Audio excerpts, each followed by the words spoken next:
Hello, my friends. It's Clyde, PT3D, and I am bored out of my mind trying to come up with things to do. And today, it's another SteriPEN video. I'm fortunate to be able to do a lot of hiking and a lot of outdoorsy stuff. So what I did is I decided today we're going to play with the other SteriPEN. We did the classic 3 on the last video. So today, we're going to do the SteriPEN Aqua. Aqua. I really do feel like we need water sound effects when I pull this thing out, because this is Aqua. So what we're going to do is, same as the Classic 3, we're going to have to connect these pins together. So we're going to have to find a way to do that. There's 2 ways to do it. We covered the last way, which is the aluminum foil ring in the last one. This time, we're going to be a little creative. Because this time, I should probably tell you what the project is, shouldn't I? We're making a cabinet. This is a cabinet. This is, see, the Jambu cabinet. It's a very fancy shoebox, which you've got a shoebox laying around. This will work in any combination of things. You need a box with a lid that moves. So you could probably put it on a fixed lid that you can lift off. You could put it on a hinge lid. You could tape a lid. You could make a box. It doesn't matter. Do whatever you want. This is a shoe box. Okay. We put holes in it here and here. This is for the zip or the bread ties. This is for the zip ties. So what we're going to do now is we're going to assemble this thing with a clever little kill switch. I don't like that word, kill switch. We're talking about a virus and a kill switch. Anyway, remote activation switch. Remote activation. This is, for all intents and purposes, just imagine, if you will, aluminum foil is completely covering this box for reflectivity. Ready? Holy crap, that's amazing! All right, so we're doing it this way because you cannot really get a good picture of that box while we're assembling this with the aluminum foil. Just pretend there's aluminum foil. So let's do this. So first, we're going to wrap the burnt ends, or the melted ends of the bread tie.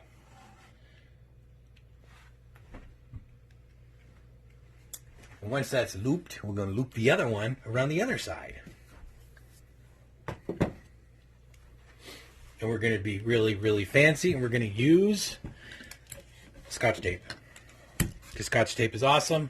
Scotch tape is the one ring. But I'm just kidding. It's not really the one ring. It should be, though. But it will act very well to hold everything nice and tightly together for our purposes. If I could tape things, that would be fun. Mm-hmm. All right, so we're going to poke this through the hole. You might need a third hand. But you might not. It's up to you.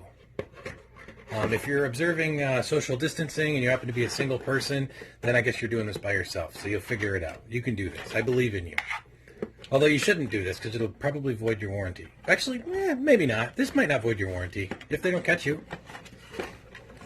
Just don't tell people at SteriPEN that you did this and you'll be fine. Although they might ask questions when you call their tech support and ask, why did it burn out? Which I doubt it will, but, you know. All right. So the idea here is that right now, I can't turn this on. Okay? The batteries are on, but the lamp refuses to fire up. Okay? The reason is because this is a safety feature in this box. So what we can do is we can actually go back here and we can tie these together. Okay? When you twist these together, it's going to actually activate the lamp when you push the button. See? So it is, oops, I moved it. See the fault light? It means that I lost my connection. So that's my fault. I would probably twist these together just for the time being. But regardless, let's pretend this is on.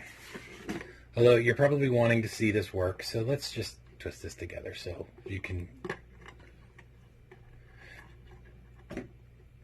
All right, I'm going to hold this really tight. I would click it and then start it, just so they're not exposed to the UV. And then you can look in a little crack or something. Okay. So I'm peeking. I just barely peeked to see if it was on. It is on, so it is good. There's a lot of ways you can do this. Again, the aluminum foil, the twist. This is just to keep it from being on when you have the lid open. That way you can put something in, like your N95 masks, to sanitize those while they're in there. You could also put a phone or something like that in there just to, same thing as last time, except that now it's a fixed point that's bouncing UV around in a box instead of you going. And it's cooler. It's more fancy. So, yeah. There you go. You could probably also rig up a little momentary switch to this or something like that to be creative. Maybe a little rocker toggle switch. That way, once you activate it, you can close the lid, flick the switch, or you can close the lid, hold these together. You're going to count to whatever number you want. If you set it on the first setting as 40 seconds, 48 seconds. And then once you think you've counted high enough, like 20 seconds, 30 seconds, or whatever, you can let go, and it's automatically going to disengage that, and then it's safe to open. Again, I can't reiterate, don't look at this, okay? It's a UV light. If you like staring at the sun, then I can't stop you from staring at the bulb. But if you're one of those people that doesn't like to stare at the sun because you're worried about burning your retinas out of your face, then I would highly recommend not staring at this either. So you exercise caution when you're doing this. Just because it looks innocuous doesn't mean that it's not dangerous. This does sanitize. It does sterilize. It does kill bacteria. So it's probably not great for your retinas either. Also, yes, run this with aluminum foil. Okay, this is just demonstration. Anyway, that's it for today. Appreciate you guys. And we'll see you in the next video.